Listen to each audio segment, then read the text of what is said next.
When I was 20 years old, I moved to Austin, Texas to sing in a punk band. It was not glamorous. I lived in a tool shed behind a house crowded with 9 other people, drywall and caulk barely keeping the rain out, an extension cord strung through the window for power. I scraped together rent with whatever jobs I could find, landscaping, making tacos, baking bread. One of those jobs that year was a daycare. 10 kids, ages 3 to 6, crammed into a little house with a dirt yard and a single cheap swing set. The other staff mostly sat in the kitchen with magazines while the kids wandered around bored, sometimes fighting over who got the swing. It was more like storage than school. I don't know who I thought I was, but I went to the library. First, I brought back a game of cooperative games. The yard came alive with laughter and running feet, and then another library book on how to fold paper airplanes. That changed everything. The kids and I became a team of aeronautical engineers, sitting inside folding wings and noses and then racing outside to launch them off the back porch to see which flew the farthest and which did curlicues. They were thrilled. I don't know if it's true, but in my memory, most of the kids were being raised by single moms, and they saw that their kids were safe and having fun, so I was proud to matter to them, and I was proud to matter to their kids. But then a job came along that paid more, unloading trucks, and I was 20, and I was reckless, and I was careless. I told my supervisor I was quitting, half worried she'd be angry. But I was far from the first person who had quit on her. She'd find another. I asked how we should communicate all of this change, this departure to the kids and to the moms, and she told me, don't make a big deal out of it. Don't even tell them, she said. Just work to the end of next week and then don't come back. I knew that was wrong. I knew it would be confusing. I knew it would hurt them to just disappear. But, if I'm honest, I was also relieved. It meant avoiding the tears, the questions, the disappointment. So that's what I did. I worked my last day and then I vanished. It was only 2 weeks later at the H-E-B grocery store when I realized what I had done. I saw one of the moms with her 4-year-old son. She'd already spotted me and had yanked his hand to pull him quickly down the aisle, her face hard with anger. But the boy, he looked straight at me, his eyes wide like he was seeing a ghost.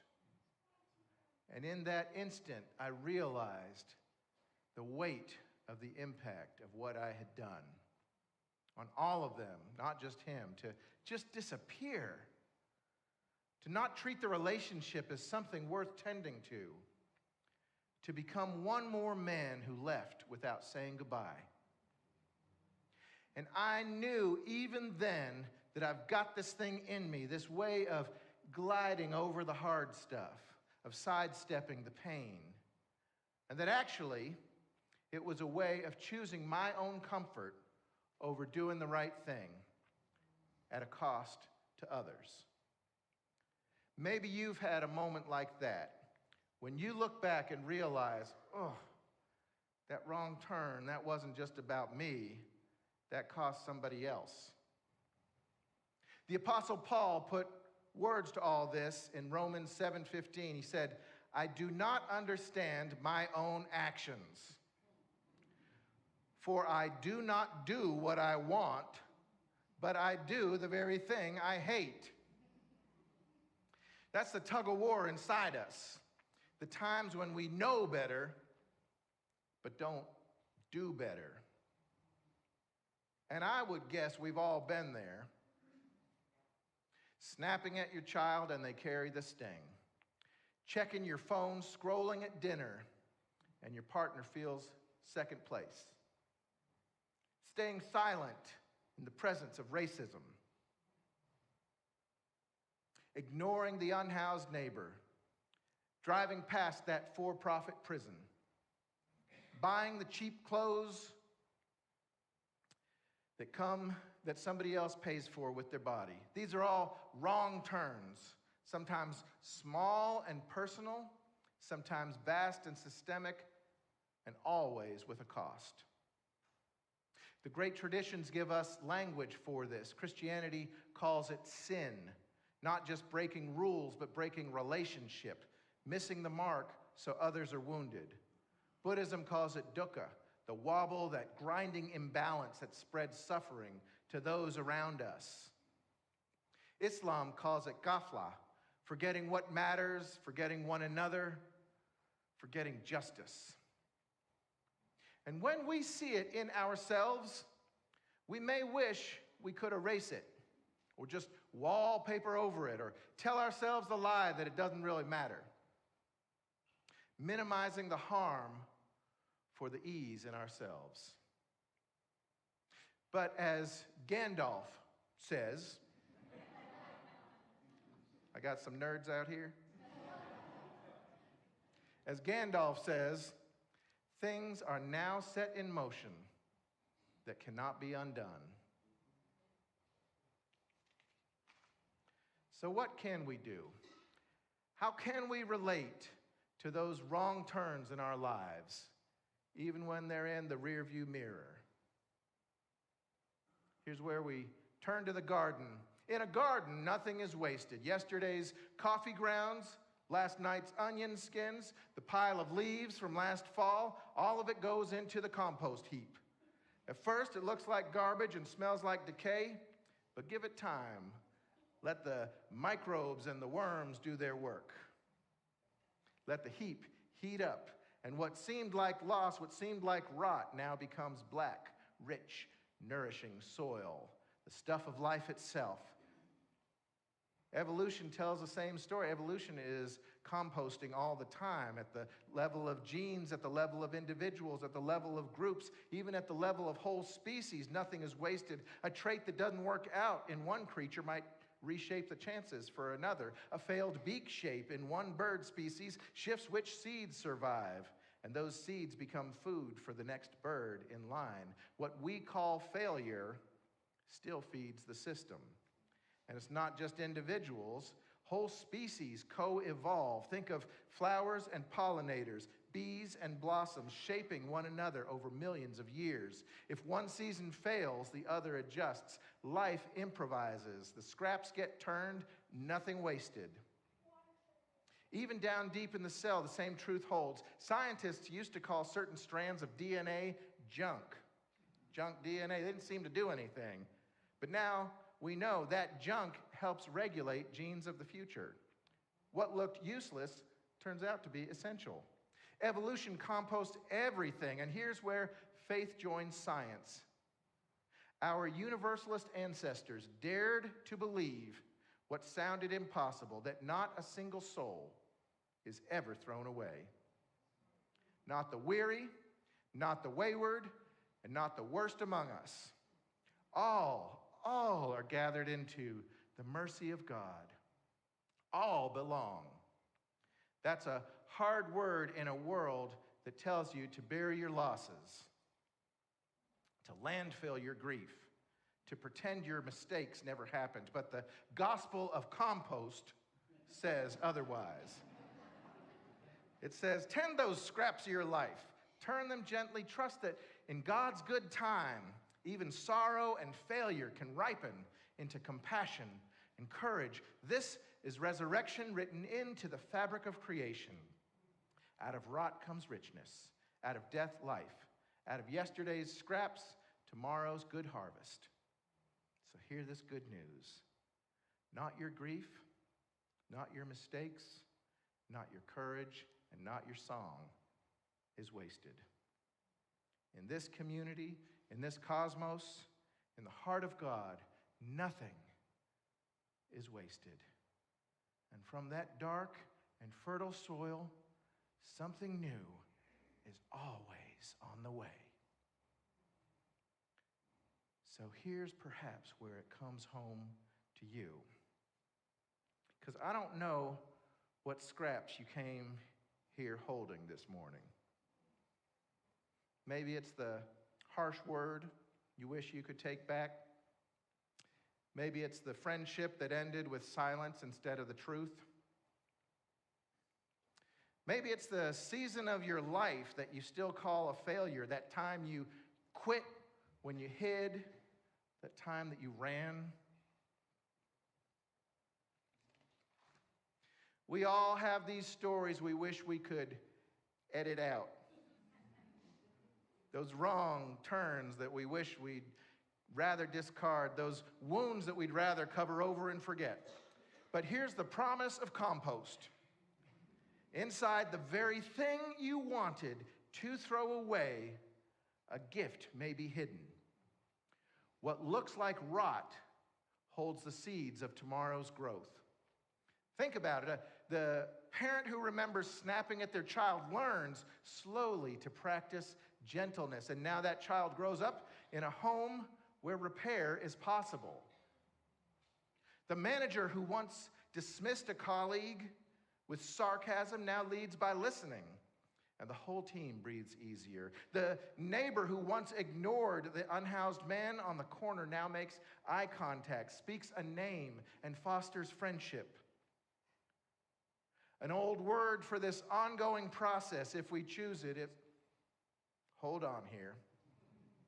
Some people in this room have allergies to old religious words. Your allergies act up. Your throat tightens up, your skin gets a little warm, you know? So I'm about to say an old religious word. And I don't know if you brought your allergy medicine with you, because I'm about to say this word, and you're going to hear it, and you might just flip out or fall on the floor, but here I'm going to say it. An old word for this ongoing process is sanctification. You still with me? I remember years ago when I lived in Boston, walking by a downtown church every day on my way to work. And one week there appeared on the steps of this beautiful, majestic, historic building a heap of ugly sticks and branches. The next day, walking on my way to work, I saw there were even more sticks and branches. I thought, these people are going to be embarrassed. Somebody needs to take that thing away. And the next day, even more sticks and branches on the steps of a church. Can you imagine? It looked like a garbage pile, like somebody should just carry it away. But then on Monday of the next week, which happened to be the Monday after Easter, I walked to work, passing by that church, and all of those sticks and branches had been spray painted gold and now were suspended vertically at different heights from invisible fishing line. It was garbage made beautiful, changed, sanctified. And whatever pain you've got in you that you brought this morning, I am saying that as you are ready, at a time of your choosing, in a way that works for you, the same invitation stands open to you to stop sweeping your past under a rug, to stop telling only the polite half of your story, to claim all of what's made you and brought you this far, all the detours and all the wrong turns. In this process, what once was only wound now becomes wisdom. What once looked like waste now becomes nourishment. What once felt like a false trail may, in hindsight, be revealed as a holy detour, taking you by a path you never would have chosen, but one where you found compassion you didn't know you had, resilience you didn't know you had carried, and a calling that perhaps you never would have foreseen. I carry in me the memory of how I betrayed that little boy I saw in the H-E-B grocery store who had trusted me as his daycare teacher before I just disappeared. And I used that pain, that wrong turn, to keep me on the path that I want to be on, to live more like I am intending to live, I am far, far from proud of what I did. But I've come to be grateful for it. Grateful to have learned that lesson. For me in my life, that bad thing I did has now been sanctified, put to holy purpose. So here's the invitation I ask you to consider. Don't just cover your scraps. Don't just minimize them. Get curious about them. Shine the light. Look at them. Turn them. Tend them. Trust that even the broken places carry the seeds of blessing. Trust that nothing is ever wasted. And then ask yourself, what gift might be waiting, hidden inside the wound I thought was only failure? So here's where we widen the lens, where it comes to us, not just as individuals, but us as a gathered people, because our lives are not just about households and jobs and getting through one more week. They're about holy purpose.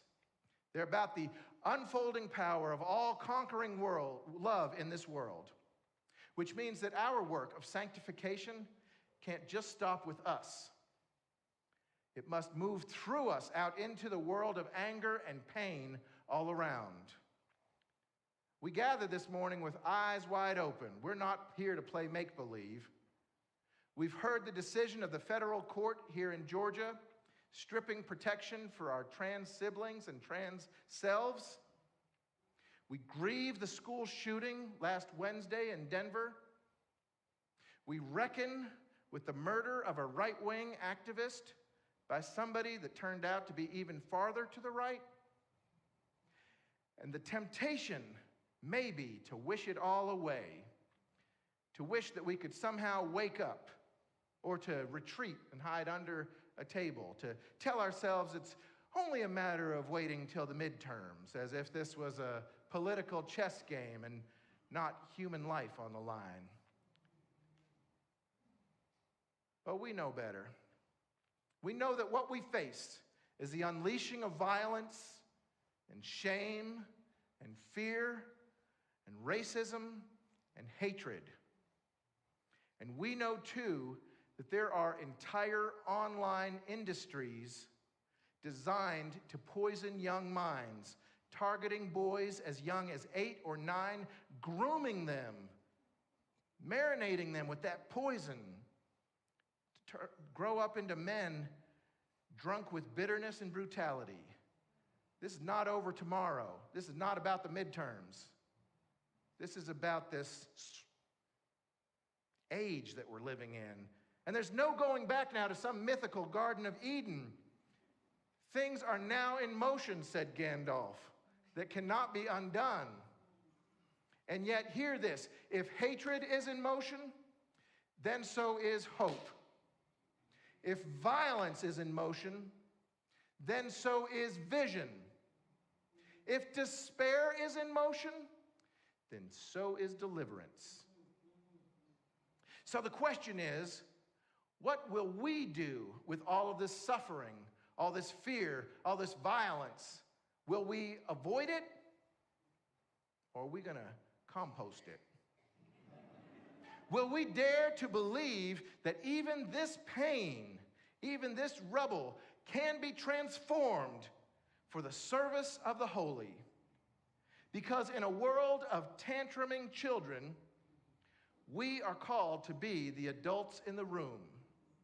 In a world of lies, we are called to be the truth tellers. In a world of despair, we are called to be prophets of hope. We are called to be stewards of this one precious earth, caretakers of democracy, witnesses to the promise of love. And we know it's not just wishful thinking. We've seen it in history.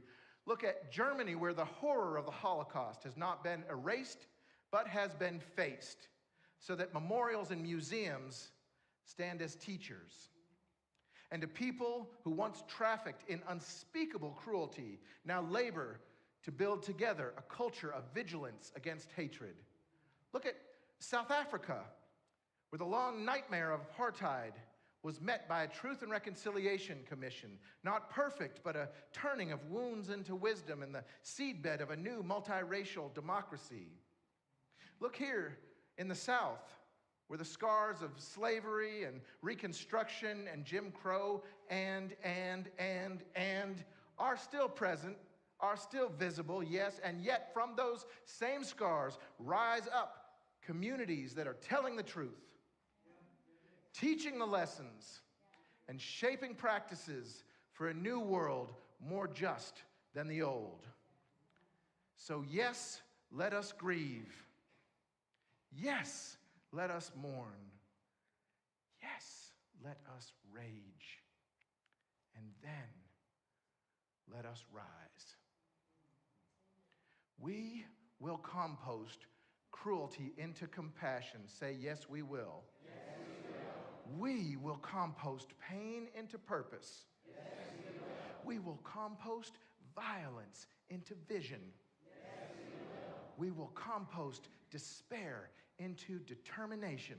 Yes, we will. And as we rise, we do not rise alone. We rise together as the Unitarian Universalist Congregation of Atlanta, proclaiming that if God wastes no soul, then we will waste no sorrow.